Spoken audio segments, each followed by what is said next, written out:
So this video here, we're going to be looking at equations with fractions. So in previous videos, we've learned how to solve different equations, but now we want to see what happens when we have fractions involved in our equation. So whether that's on the LHS or the RHS. So a couple of things that you need to make sure that you're aware of or you understand or know before we move on, and that is that you know how to complete the balance method of solving equations, and also that you understand what inverse operations are. So, you know, the inverse of division is multiplication, the inverse of addition is subtraction, and vice versa. So you're going to make sure you know that before we can move on. So what we're going to do, a couple of key points that you need to write down here and understand, and that's the way that we write fractions in algebra. So basically, if you see something like this in algebra, it effectively means division.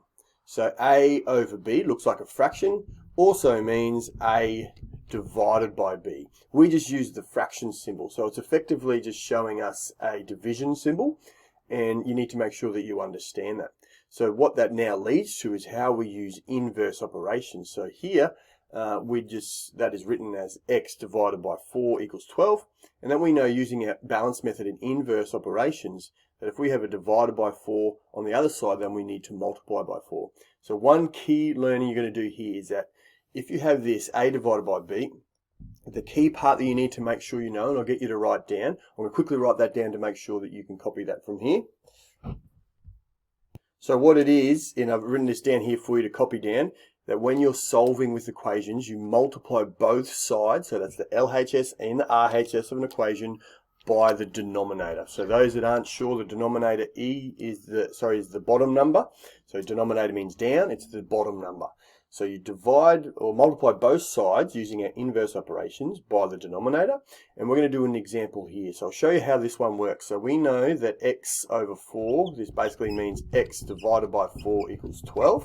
So what we want to do is inverse this operation here. So instead of having divided by 4, if we inverse it over that side, that means it's going to be multiplied by 4. And what we have there left then is x, so 12 equals 12 times 4, which we know will be 48. And then we have our answer. So again, the key learning here is that you know how to do we set that up. We do multiply both sides by the denominator. What that does is, so if we multiply this one here by 4, it just sort of gets rid of that one, and then multiply by 4 on the other side, and then we're left with our pronumeral. I'm going to do one more example, and a bit more difficult, so you get an idea of how to do it.